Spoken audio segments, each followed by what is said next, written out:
In the heart of a quiet African village, where the air carried the faint scent of smoke and evening dew, whispers floated like restless spirits.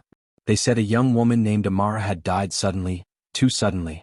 Her husband, Chief Obinna, stood before the mourners with a face carved from sorrow, his eyes glistening in the golden dusk as he spoke of her virtues, her kindness, and her gentle soul. Women wailed softly, men shook their heads with pity, and even the children who barely knew her stared in awe of the man's grief. He stood at the center of his compound, wrapped in white mourning cloth, speaking words that dripped like honey into the ears of the gullible. But beyond the mud-brick walls of his grand home, behind the back courtyard where shadows clung to the earth, something else stirred. In a small dark room hidden behind a layer of woven mats and sealed doors, a faint sound broke the silence, the shallow breath of someone who was not dead. Amara lay there, her skin pale, her lips trembling as she drew in the stale air. The poison that had been meant to silence her heart had failed to finish its work.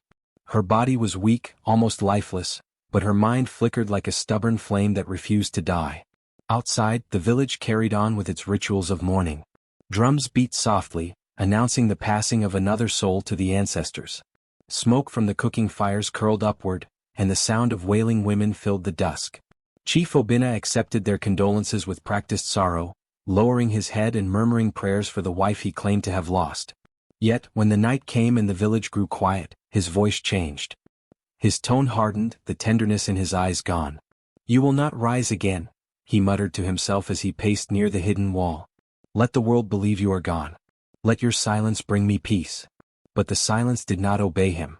Behind that wall, Amara's spirit refused to rest.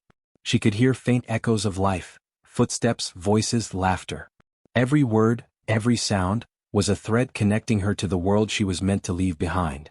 Her mind, clouded with pain, began to remember the bitter taste of the drink he gave her, the dizziness, the fall, and his cold eyes as she faded. He had buried her in rumor, not in earth. As the moon rose high, its light slipped through a crack in the clay wall and touched her face. It was soft, pale, and alive, proof that death had not claimed her completely. Somewhere inside her, strength stirred. Her fingers twitched. Her heartbeat grew louder in her chest, a rhythm of defiance. Outside, the villagers sang mourning songs for the woman they believed gone. Inside, that same woman blinked into the darkness, her breath ragged but real. The wall that hid her also kept her alive, protecting her from the man who had declared her dead. The compound slept, but one soul within it had awakened from the edge of death, listening, remembering, and waiting. The night grew still. The crickets whispered secrets to the wind, and the moonlight lingered on her trembling hands. Somewhere in the shadows she began to think. If she could hear the world, perhaps the world would one day hear her again. "You said." Chief Obinna had always been a man of stature, admired, envied, and feared. His words carried weight in every council meeting. His wealth was the kind that made others bow before him, and his charm wrapped deceit in silk. But behind the curtain of respectability lived a hunger that could never be satisfied. When Amara married him, she brought not only beauty but a large inheritance. Fertile lands that stretched beyond the river, lands her late father had entrusted to her. Those fields fed half the village, and Obinna wanted them to bear his name alone.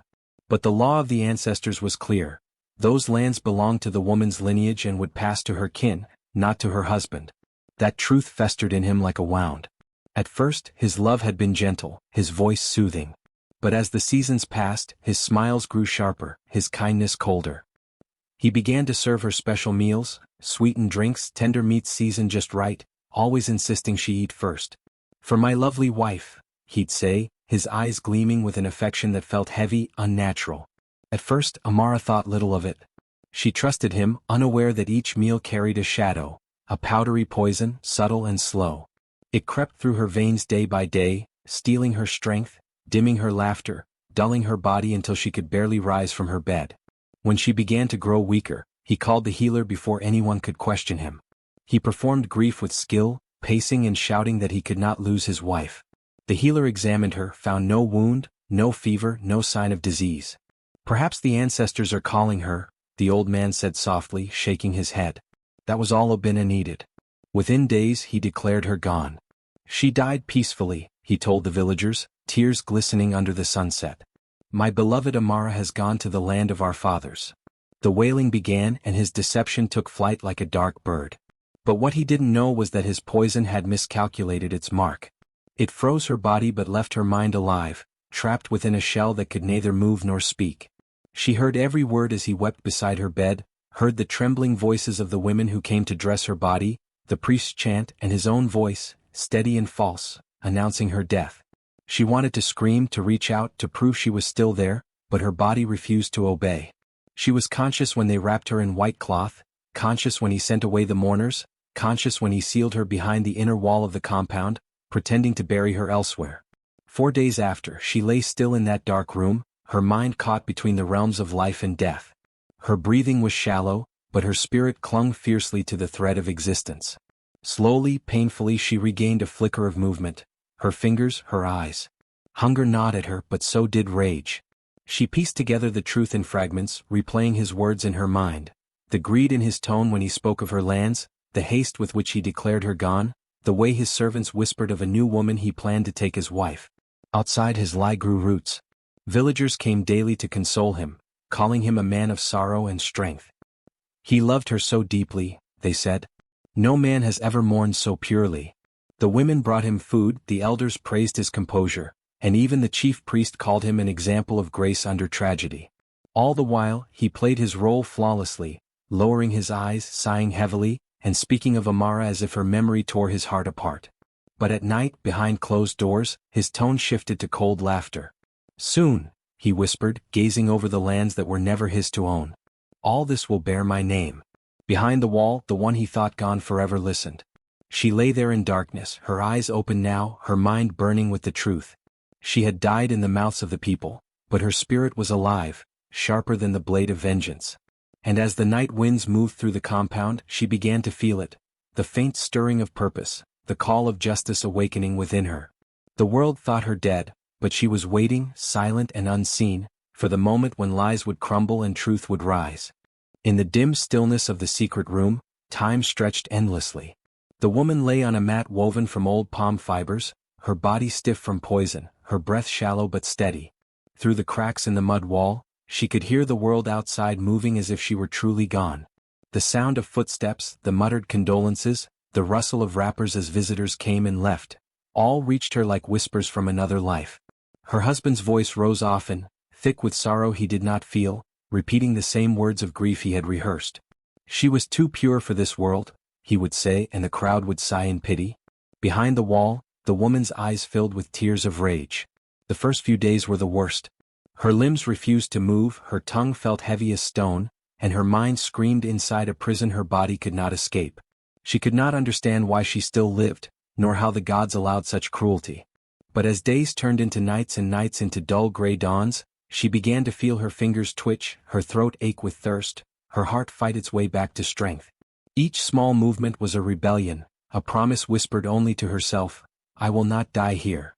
Sometimes, when her husband came near the wall, she could hear him laughing softly with the woman he intended to replace her with. Their laughter pierced her like knives. Once, the new woman's voice asked if he felt any guilt. His answer came sharp, without hesitation. She's gone. What use is guilt to the living? The words buried deep into her soul. That night, she dragged herself closer to the crack in the wall and swore silently that he would one day hear her voice again. Days passed. The poison's grip loosened slowly, but her body remained weak. The air in the room was thick with dust and despair, yet her mind stayed alive, alive with memories, alive with purpose. She thought of her mother's words, spoken long ago while they worked in the fields, the earth always knows the truth of what it buries. She realized then that even if the village believed she was dead, the earth beneath her would never keep the lie forever. Sometimes she would hear her husband's footsteps pacing outside, his voice low as he spoke to the elders or visitors.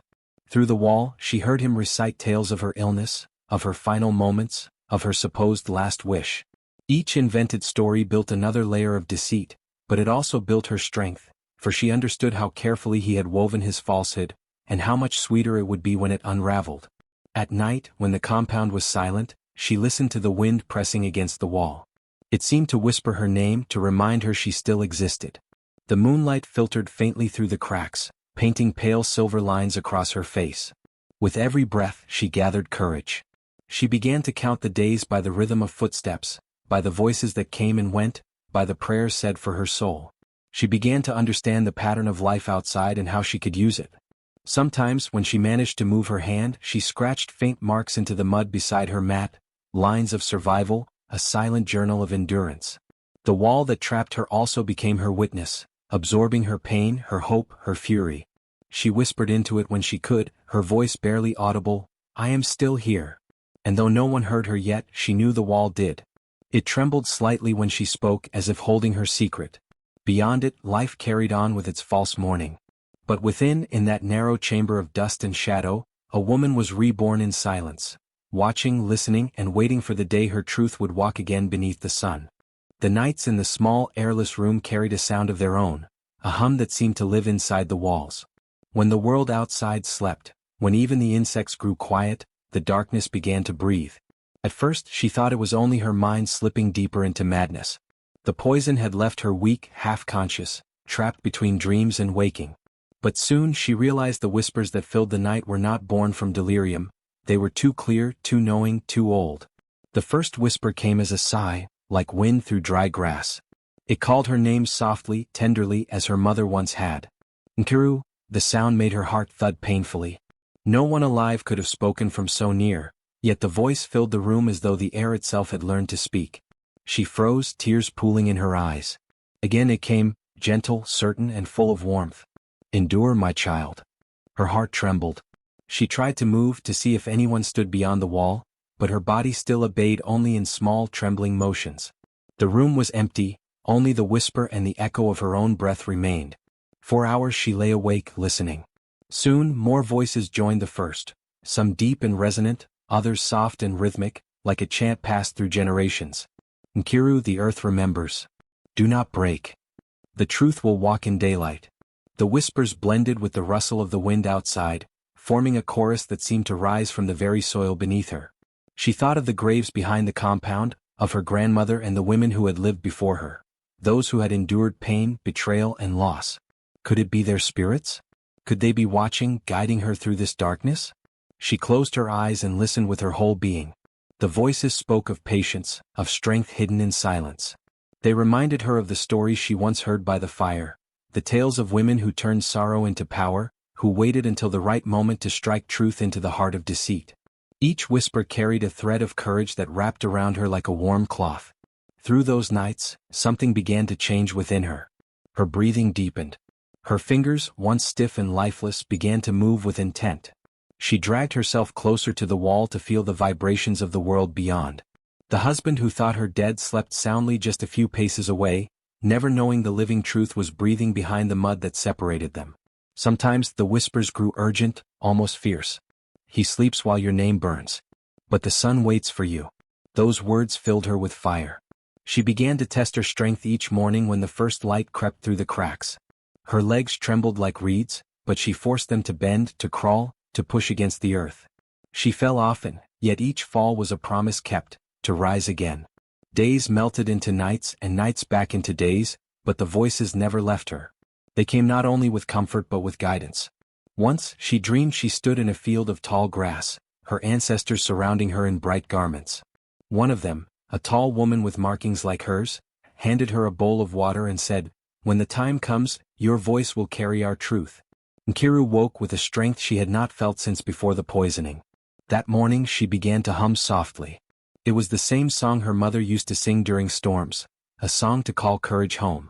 The rhythm filled the room, faint but steady, echoing like a heartbeat. The whispers joined in, harmonizing until the room felt alive with unseen presence. Her husband, hearing the faint sound through the wall one night, dismissed it as the cry of wind through the cracks. But the ancestors knew better. They were calling her toward survival, toward justice, toward the dawn that would soon expose his sin. As the moon waxed and waned, Nkiru's body strengthened. She could now sit for long hours, move her hands freely, and even stand for brief moments. The spirits had not lied. The truth was indeed gathering, unseen but unstoppable. When the whisper came again, softer than before, it said only, "Soon." And in that word lived every promise she needed.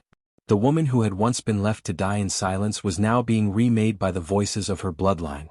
Her suffering had become sacred, a bridge between the living and the dead, between pain and power. She lifted her face toward the darkness and whispered back, "I will endure." The air shivered with quiet approval. And somewhere beyond the wall, the knight bowed in respect to the woman who refused to vanish. The drums of the village had barely quieted after the mourning season when the man announced his decision. He told the elders it was time to move on, that he could not spend the rest of his life in loneliness. The people pitied him, a husband who had lost such a gentle wife, a man who still bowed his head during prayers for her soul. They nodded when he said he had found comfort in a new woman, believing it was the way of life to heal, to begin again. And so, not long after the ashes of Nkiru's false funeral had cooled, he brought another bride into the same house where deceit still breathed between the walls. The new wife, Amara, was young and hopeful, with laughter that used to fill the courtyard like sunlight. She tried to please her husband, to keep the home neat and fragrant, to honor the woman who had come before her. But soon after her arrival, strange things began to disturb her peace. The nights in the house were never truly silent.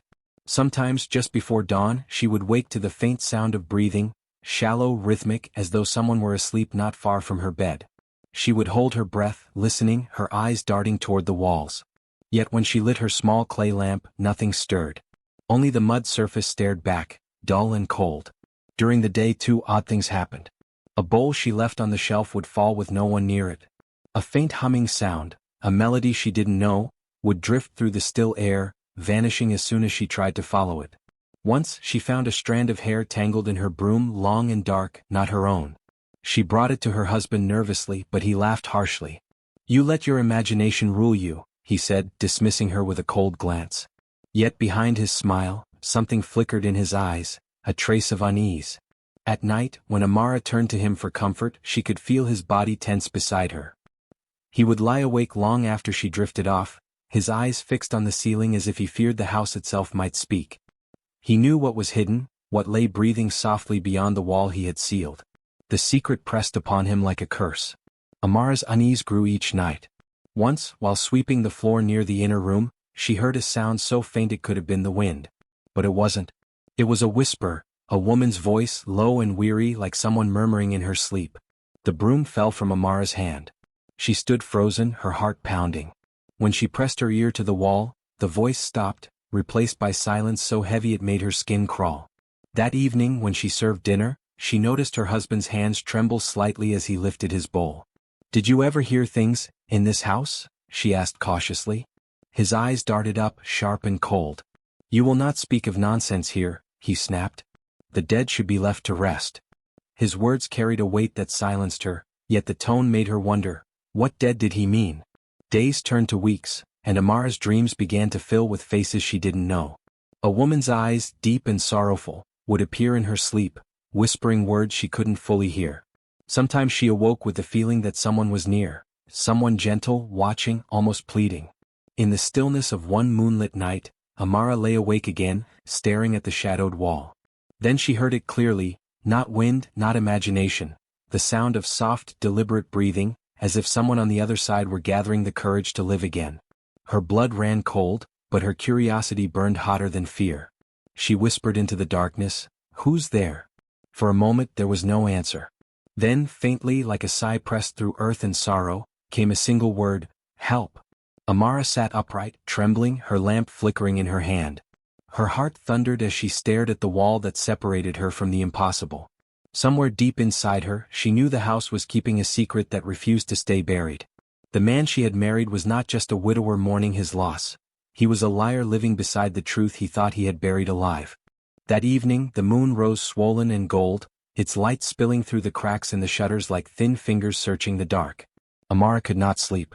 For nights she had been haunted by the sound, faint, almost like a heartbeat within the walls. Tonight it was clearer than ever, a soft scraping, then a low moan, barely human but painfully alive. Her husband had gone to visit the elders, leaving her alone in the compound. The silence was thick enough to hear her own pulse. She held the lamp close, its flame trembling in rhythm with her breath. The sound came again. Not from the courtyard, not from outside. It came from within the wall near the back room, the one her husband forbade her to enter. He had told her once, "That room belonged to my late wife. Leave it closed, let her spirit rest." But spirits did not breathe. Spirits did not whisper for help. With bare feet silent against the cool earth floor, Amara walked toward the sound. The closer she came, the more certain she was that it wasn't her imagination. She reached the far end of the room where an old tapestry hung, faded red cloth embroidered with small beads, the kind used to honor ancestors. She had dusted it before but never moved it. Tonight, however, something pulled her hand toward it, curiosity, fear, or perhaps the voice that had whispered her awake for weeks. When she lifted the tapestry, her heart stopped. Beneath it was not a bare wall but a door, small, old, with the outline half concealed by layers of dried mud. It had no handle, only a narrow gap near the edge. From within she heard the faintest rustle, then a breath. Amara's fingers trembled as she pressed her palm against the wood. It felt warm. "Who's there?" she whispered. The answer came slow, like a voice crawling out of the grave. "Please, help me," she gasped, stumbling backward, her lamp nearly falling from her hand. The voice was weak but it was real. Against all reason she leaned closer again, heart hammering. "Who are you?" she asked. There was silence, then almost too softly to hear, "I am Nkiru." The name struck Amara like lightning. Nkiru, the dead wife. The one buried months ago, whose funeral songs the village had sung. But this was no ghost's voice. It carried breath, tremor, pain. She reached for the hidden latch, pressing and scraping at the edges. Finally, with a muffled crack, the door shifted slightly. A wave of air, stale and warm, rushed out. The lamplight trembled as Amara peered in. At first she could only see shadow and straw. Then the shape of a woman slowly emerged, thin, trembling, her skin pale as moonlight, eyes wide and shining with the hunger of the living. "Nkiru." For a moment, both women simply stared, one in disbelief, the other in desperate relief. Then Nkiru tried to speak, her lips quivering, her voice no louder than a sigh. "He said I died, didn't he?" Amara's knees nearly gave way. She stepped closer, clutching the lamp. "Yes," she whispered, tears stinging her eyes. "The whole village believes it." Nkiru tried to smile, but it broke into a sob. "He wanted my father's land. He thought I was gone." Her voice shook. "He left me here, to die." Amara's breath caught as realization struck her like a spear. The man she shared a bed with, the man who smiled at her kindly each morning, was a murderer, or had tried to be. And she, unknowingly, had been brought to live above his sin, to share the same air with the wife he buried alive. Guilt surged through her, hot and heavy. She fell to her knees beside the door, her tears spilling onto the dusty floor. "I didn't know," she whispered. "I swear I didn't know." Nkiru reached out a trembling hand, her fingers brushing Amara's. "You didn't do this. But you must help me." Amara nodded through tears. "I will. I'll get you out. I promise." She looked around frantically, but the fear of discovery choked her. The man could return at any moment. If he found the door open, both their lives would end before sunrise. She pressed the tapestry back into place, whispering, "I'll bring you food, water, something to give you strength. I'll find a way." As she turned to leave, Nkiru's faint voice called after her. "Be careful, he listens." That night, Amara couldn't sleep. Every shadow seemed to move, every breeze to carry his footsteps. The bed beside her felt colder than it ever had. She lay awake, her heart caught between horror and compassion.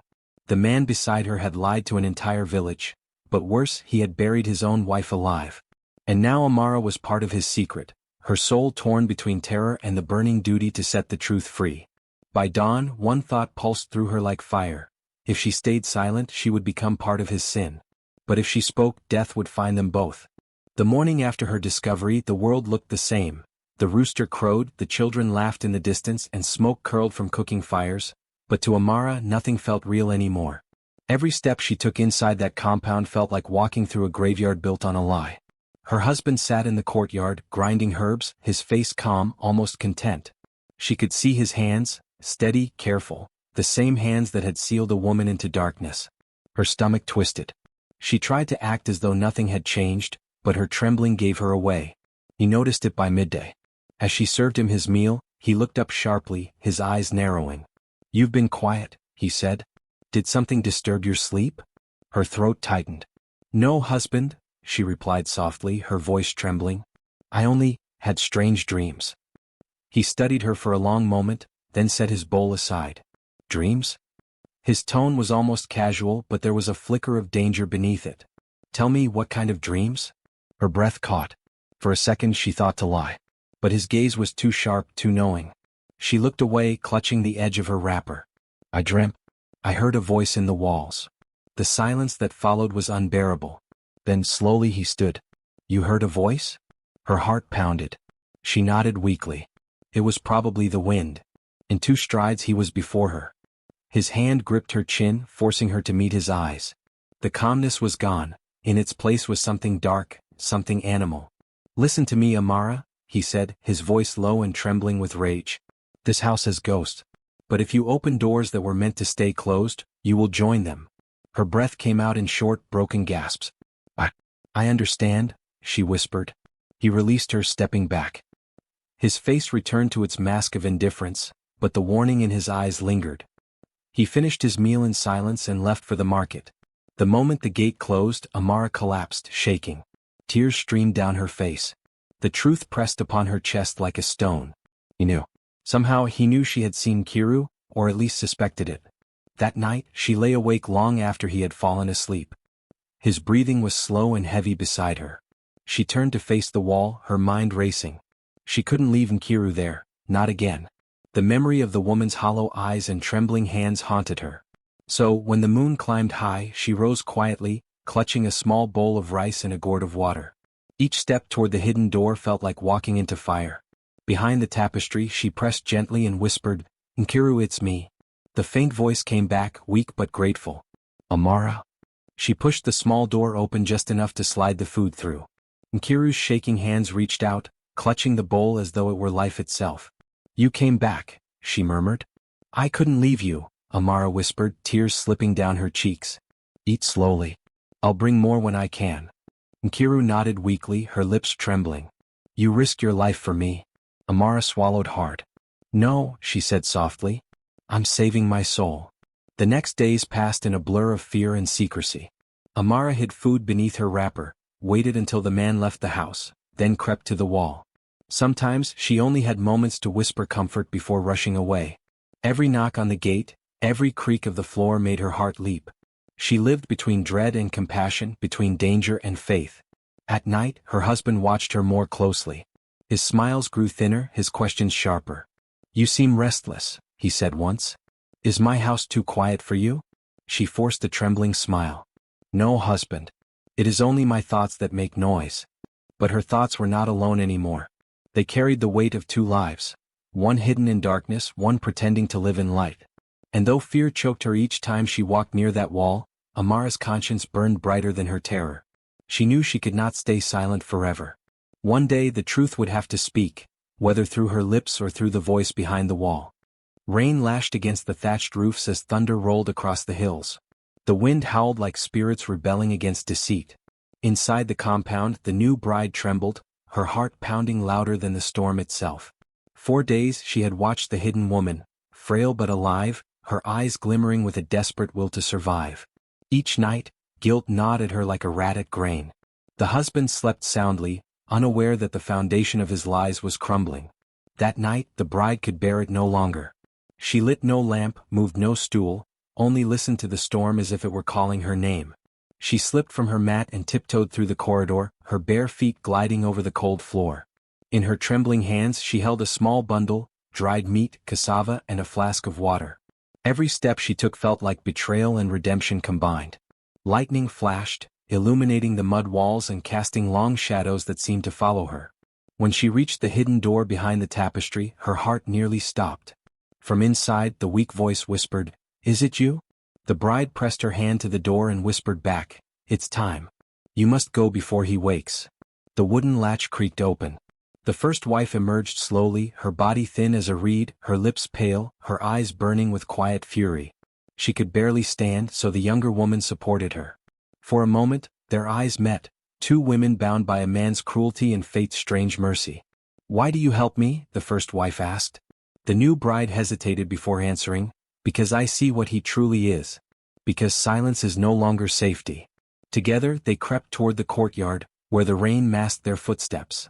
The compound was sleeping, guards drunk from palm wine, dogs hiding from thunder. The storm was their ally, roaring to cover every sound. When they reached the gate, the bride pushed it open and cold air rushed in like freedom itself. The first wife paused and looked back, at the house that had become her tomb, at the man who had stolen her voice and nearly her life. "He will wake to an empty shadow," she whispered. "Let him live with his fear." The forest beyond the village loomed dark and trembling, branches thrashing in the wind. The younger woman helped her step into the mud path. Each stride was agony, but she moved as though the earth itself urged her forward.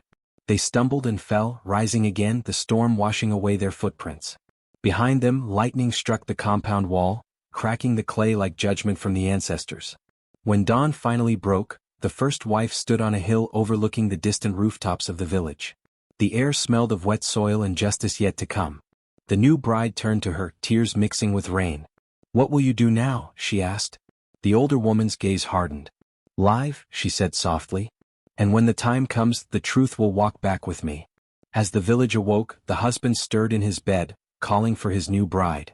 The silence that answered him chilled his blood. Somewhere beyond the trees, the woman he had buried in lies was breathing the morning air again, free, unseen, and unstoppable. The storm had not just washed the land, it had cleansed a secret. The sun hung low over the village that morning, golden and calm, a cruel contrast to the chaos that was about to unfold. It was market day and the square brimmed with life. Traders haggled over baskets of yams, children darted between stalls, and women gossiped beneath the shade of their wrappers. Everything felt ordinary until someone screamed. The sound sliced through the air, sharp and disbelieving. Heads turned, eyes widened, and for a moment even the wind seemed to hold its breath. There, at the far edge of the marketplace, stood the woman everyone believed dead, pale, thin, wrapped in a tattered cloth, but unmistakably alive. Her steps were slow but steady. Each footfall against the earth carried the weight of betrayal, survival, and defiance. The villagers froze as if they had seen a ghost. Some stumbled backward, clutching charms and whispering prayers to ward off the spirit world. "It cannot be," one old woman gasped, her hand trembling. "We buried her. We saw her husband mourn." But others began to murmur, doubt spreading like wildfire. "If she is alive, then who lied?" The crowd parted as she approached, her eyes unwavering, her face calm despite the storm around her.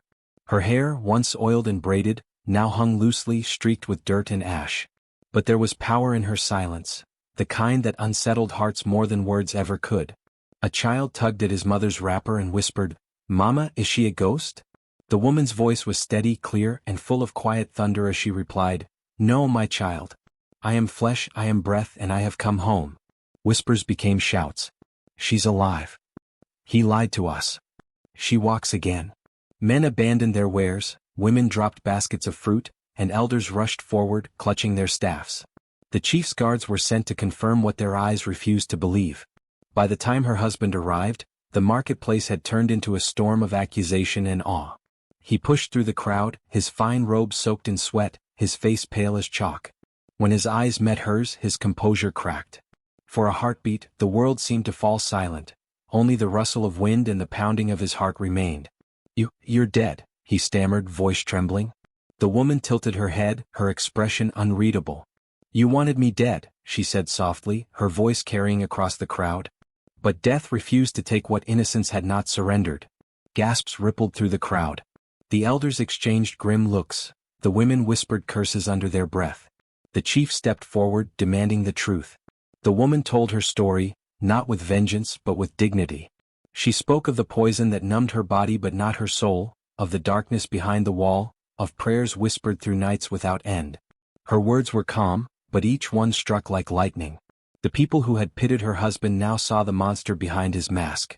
Her husband tried to deny it, shouting that she was bewitched, that spirits had deceived them all. But the tremor in his voice betrayed him. The new bride, pale and shaken, stood at the edge of the crowd, unable to meet anyone's eyes. The villagers' disbelief turned into outrage, at the lies, at their own blindness, at how easily they had believed a man's grief over a woman's silence. Someone spat at his feet. Another shouted, "You buried her alive." The chief raised his hand to calm them, his eyes filled with sorrow. "Truth," he said, "always rises like the sun, no matter how long the night." As the crowd dispersed, whispers followed the woman wherever she went. Children stared in awe, women bowed their heads in respect. The air itself seemed to tremble with a new understanding. The husband, once admired, now stood alone, his shadow heavy with shame. The woman walked through the village not as a ghost, but as living proof that deceit cannot bury the truth forever. And as she passed the well where she once fetched water, she paused, touching its cool stone rim. The reflection staring back at her was not the broken wife of before, but a survivor, the one who listened behind the wall and lived to tell the tale. The village square was silent when the elders gathered beneath the great Irako tree. The air was thick with tension and even the birds seemed to have gone quiet. The entire village had come to witness what many called the return of truth. At the center stood the woman who had once been declared dead, her face calm, her spirit unbroken. Beside her, trembling and drenched in sweat, stood her husband, the man who had deceived them all. The chief elder, his staff heavy with years of wisdom, spoke first.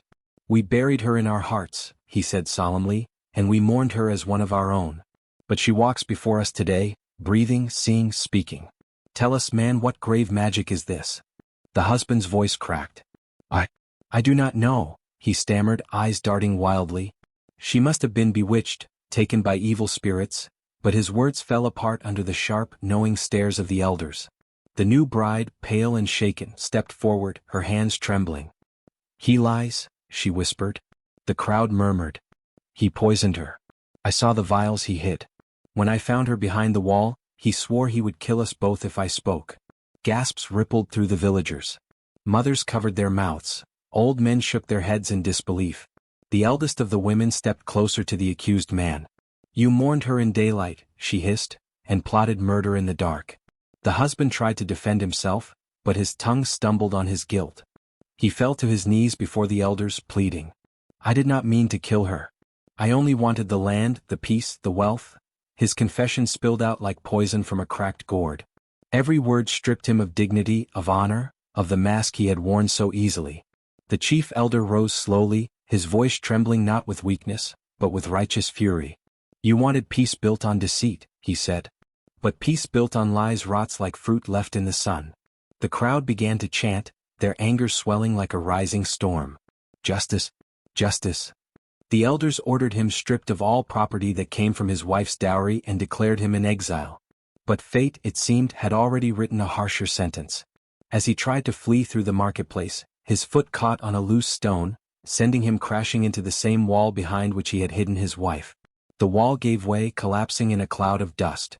When the smoke cleared, he lay motionless beneath the rubble, broken by the very place where his lies had begun.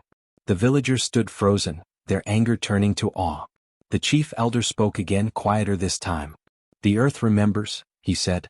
"It hides nothing forever." The woman did not gloat, nor did she weep.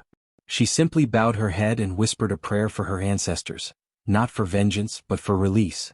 The wind stirred through the trees, carrying her whispered words across the village. Those who heard them said the air itself felt lighter, as though the land had been cleansed of something dark and heavy. That evening, as the sun set and shadows stretched long over the fields, the elders declared the day sacred, a reminder that truth may be buried but it never dies. And in the fading light, the woman walked home, her back straight, her heart free, and the whispers of justice echoing in her wake. Generations passed, but the tale of the woman who lived behind the wall never faded. Children grew up hearing her story by the fire, their eyes wide as elders spoke of the day death was defied and truth walked among the living. In every corner of the village, her name was remembered, not as a ghost or victim, but as a living symbol of endurance, of a spirit that even poison and lies could not silence. They called her Nwadi, the woman who listens, for she had heard the world's cruelty and still chosen compassion. Her story became a quiet law in every home. Walls may hide bodies but not the truth. Mothers whispered it to their daughters when they faced injustice.